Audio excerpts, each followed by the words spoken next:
The morning started like every other morning at the training facility. Cold air, the smell of gun oil, the sound of boots on concrete. There were about 15 soldiers lined up at the range that day. Some were new, some had been around for a couple of years. Most of them were young, the kind of young where you still think the world is arranged according to how loud you are. At the far end of the line stood a man nobody paid much attention to. He wasn't trying to be noticed. That was the thing about him. He had one of those faces that didn't ask you for anything. Calm, a little weathered. His uniform was pressed but not showy. His boots were clean, but not gleaming. He stood the way certain men stand when they've spent years learning how to take up exactly as much space as they need and not 1 inch more. He was a Royal Guard, household cavalry, ceremonial regiment, the kind of soldier some of the younger lads had already decided, who marches outside palaces in a tall hat while tourists take pictures. That was the story they told themselves, and it was just comfortable enough to feel true. It started with a look, not even a word, just one of those looks that travels down a line of men the way a current travels down a wire, fast, invisible, doing damage before you even know it arrived. One of the younger soldiers glanced at the guardsman, then glanced at his mate next to him, and something passed between them. A tiny smirk, a flick of the eyes. That was enough. The guardsman didn't see it, or maybe he did and just didn't care. Either way, he stayed where he was, adjusted his ear protection, looked down the range at the targets, 200 meters away. His breathing was even and slow. "Bit far from the palace, aren't you, mate?" one of the younger soldiers said. Not loud enough to be a confrontation, just loud enough to be heard. A couple of lads near him laughed, the low, loose laugh of people who think they're among friends and the target can't hear them. Except the range was quiet, and the guardsman was only 4 bodies down, so he could hear every word perfectly clearly. He didn't react, which to this particular group of soldiers was the worst possible response. A man who doesn't react to a joke either hasn't got a sense of humor or doesn't think you're worth the effort. And neither of those possibilities is comfortable. So they kept going. Reckon he's got the whole kit at home? The horse, the hat, everything?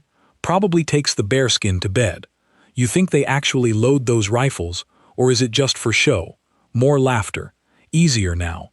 The target was still quiet, still staring down the range, which made it easier to pretend he wasn't really there, or wasn't really a person in the full sense of the word. That's how it always goes. Silence gets misread as acceptance, and acceptance gets mistaken for weakness. And once you've made that mistake, you usually ride it all the way to the edge of something you're going to regret. They rode it. Surprised they let you on a live range. Thought you lot just trained for standing still. That one landed harder. A few of the other soldiers, the ones who weren't joining in, went a little quiet. Not because they were going to say anything. Nobody was going to say anything, but they felt the weight of it shift. The difference between taking the mickey and actually meaning it. The guardsman blinked. That was all. Just blinked. Slow, like a man considering something very far away, then went back to looking at his target. Here is what none of those soldiers knew. The guardsman had joined the household cavalry 11 years ago, spent the first 2 years doing exactly what they were mocking him for. Ceremonial duties, mounted patrols, all of it. He did it well and without complaint, because that's what the job was, and if you do something, you do it properly, or you don't bother. But before the palace, before the horses, and the polished breastplate, and the tourists with their cameras, he had spent 8 years doing something else entirely. He had applied for Special Forces selection at 22, passed it, which meant he had survived one of the most punishing selection processes in any military in the world. Weeks of carrying weight across mountains in every kind of weather, sleep-deprived, navigating in conditions that turn competent soldiers into stumbling wrecks. The kind of selection where most men don't make it through the first week. He made it through. He spent the years that followed doing work that doesn't get talked about at dinner parties. Counter-terrorism operations in places whose names you'd struggle to find on a map without help. Direct action, close-quarters work. The sort of assignments where the mission brief is 1 page long and the last line is always some version of, "Do not discuss this." He didn't discuss it. Not with his family, not with his mates at the pub, not with the soldiers now making jokes about his uniform at the other end of the firing range. He had, in those years, become one of the better marksmen his regiment had ever produced, not because of any particular natural gift, though the gift was there too, but because he had spent thousands of hours on ranges across 4 continents, in conditions that made this clean, quiet, comfortable British facility look like a holiday. He had fired in dust storms and pouring rain, and temperatures cold enough to make your fingers stop feeling like your own. He had fired when he was exhausted past the point of caring, when his hands were shaking from cold or adrenaline or both, when the stakes were not a score on a clipboard but something else entirely. He had come out the other end of all that and gone back to the regiment, back to the horses and the palace gates. Not because he couldn't do anything else, because he wanted to. That choice confused people. That was fine. Most things worth doing confuse people at first. None of this was written anywhere on his uniform. None of it was visible from 4 positions down a firing range. It was just there, inside the man, the way deep water is there inside the ground, invisible, cold, enormous, and completely unbothered by whether anyone knows it exists. The range master called them to order. Right, gentlemen. Standard marksmanship assessment. Prone first, then standing. You'll be scored on grouping and center. You've got 30 rounds. Don't waste them. The noise of the range changed immediately. The loose social energy of a group of men who'd been standing around compresses into something tighter when you put a rifle in their hands and a clock on the wall. Banter stops. Or it doesn't stop, but it goes somewhere else, underneath, while the practical part of the brain takes over. They got into position. The young soldiers who'd been doing the talking went first. This was partly just order of the line, but it also happened to mean that their scores would be on record before the guardsmen fired, which, if they'd thought about it at all, they might have considered. They probably didn't think about it. The first man fired his 30 rounds and came in at a reasonable score. Solid. Nothing spectacular, but nothing to be embarrassed about either. He came back looking satisfied in the easy, uncomplicated way of a man who's performed exactly as well as he expected. The second man was better. Tighter grouping, good center distribution. He held his target up with the particular pleasure of someone showing work they're proud of. A few more went. The scores came in across a normal band. Competent soldiers doing competent soldiering. The kind of scores that look exactly like what they were. Men who trained regularly under controlled conditions and performed reliably in controlled conditions. Nobody was remarkable. Nobody was bad. Then it was the guardsman's turn. He moved to his position without ceremony. No adjustment of his expression, no deep breath, no rolling of shoulders.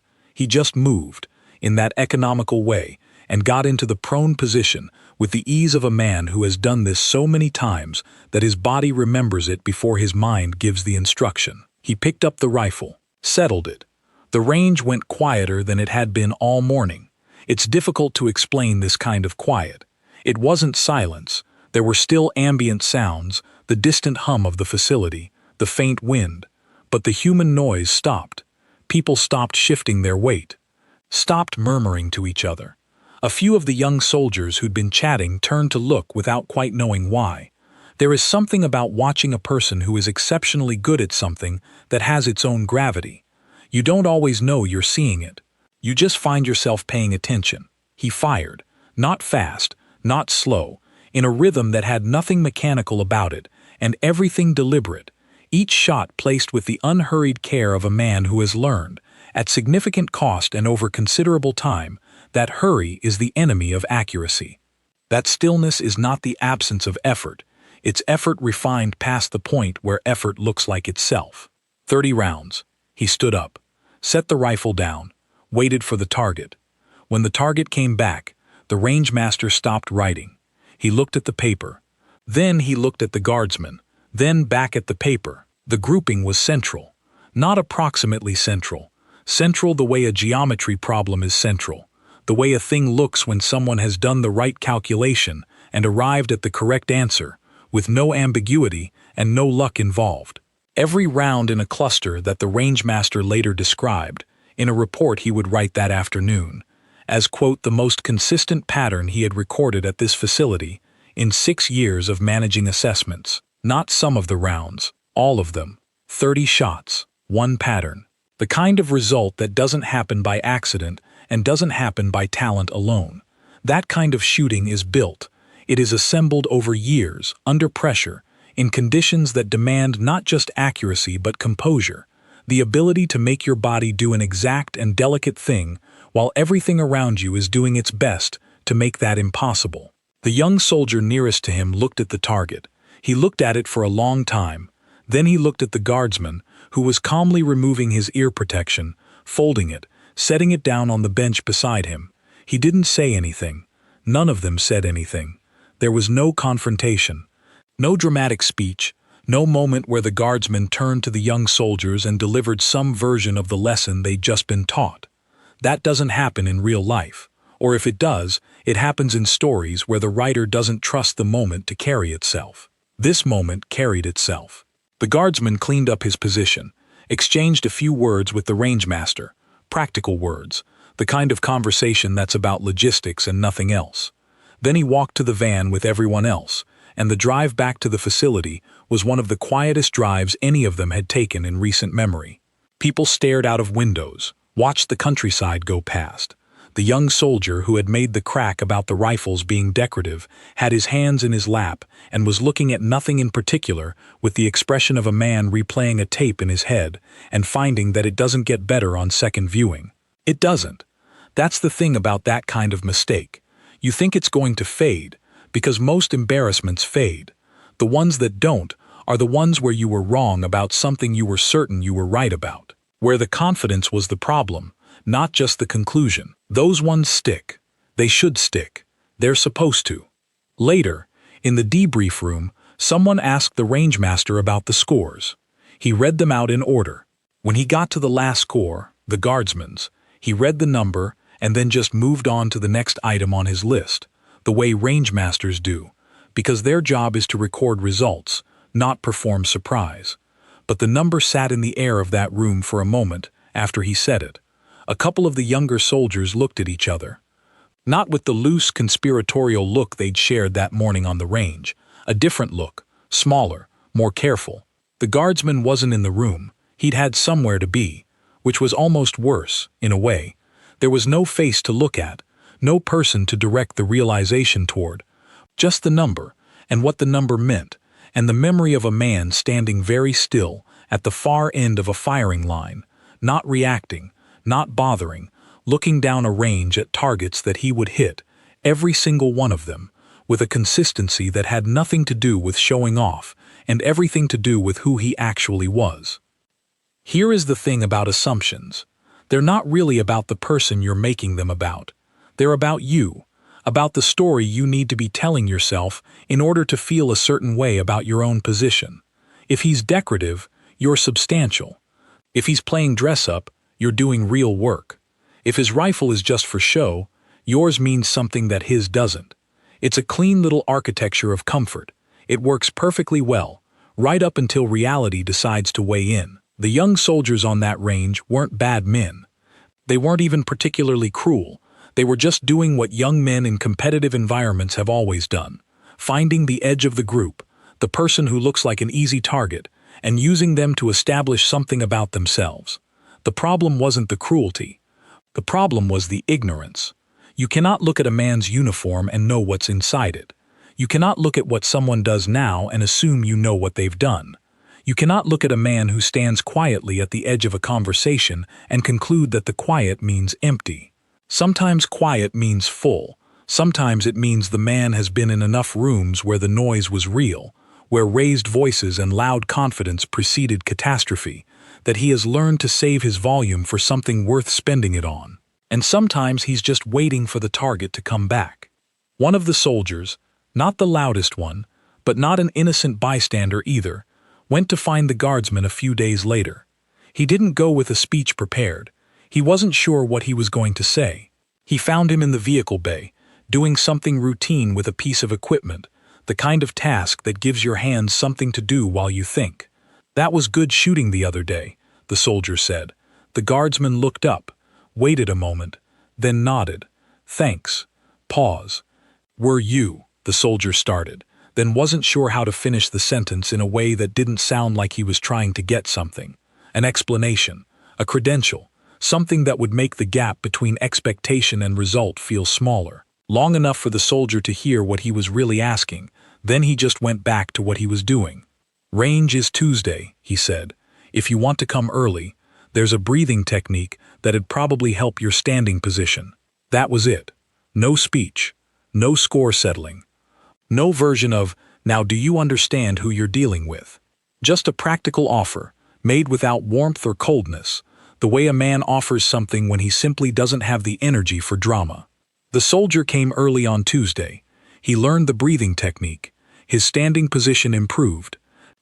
The story got around the way these things always do. Quietly, then suddenly everywhere.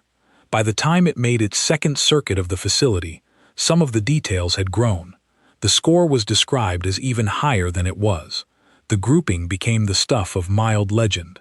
Someone added that the guardsman had done it at the end of a 10-mile tab, which wasn't true, but the spirit of it wasn't entirely wrong. The point the story was trying to make kept looking for the detail that captured it, even when the true details were already more than enough. The young soldier who had started the jokes at the range told the story himself, eventually. Not to make himself look bad, exactly, but not to make himself look good either. He told it because stories about getting something fundamentally wrong, about the gap between who you thought you were and what a single afternoon showed you, need to be told. Not as confession, as calibration.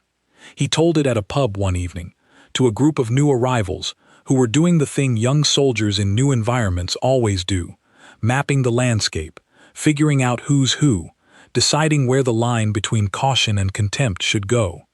He told it as a warning, not a warning about guardsmen, specifically, not even about assumptions, exactly, though it was that too, a warning about quiet men, about the way certain people have learned to be unremarkable on purpose, not because they have nothing, because they've been in enough situations where having something and needing to prove it are two completely different things, and they've learned which one matters. The quiet ones are not always the safe ones. Sometimes the quiet is what's left after you've burned through every other option and found that none of them were as useful as just getting on with it. The guardsman went back to his duties. He continued to stand at his post outside the palace on certain mornings, tall and still in his uniform, while tourists took pictures and children waved at him and the world moved around him in its busy, opinionated, never quite right way. He continued to go to the range. He continued to shoot the way he shot, not to show anyone anything, but because the standard was the standard, and dropping it was not something he was interested in, regardless of who was watching or whether anyone was watching at all. He continued to say very little, not because he had nothing to say, because most situations don't require it. He had learned this the hard way, across 8 years of work that had required everything he had and given him back something that doesn't have a name, some quality of internal arrangement, some understanding of what's actually important and what only looks important from the outside, some capacity for patience that people who've only ever been tested under controlled conditions can't quite replicate. He wasn't better than the young soldiers on that range. He was further along a road they hadn't started yet. That's all, and that's enough. The range master, for what it's worth, framed the score sheet, not for the wall, just folded it up and kept it in the drawer of his desk, behind the logbooks and the spare forms and the administrative clutter that accumulates in any office where someone does the same job long enough.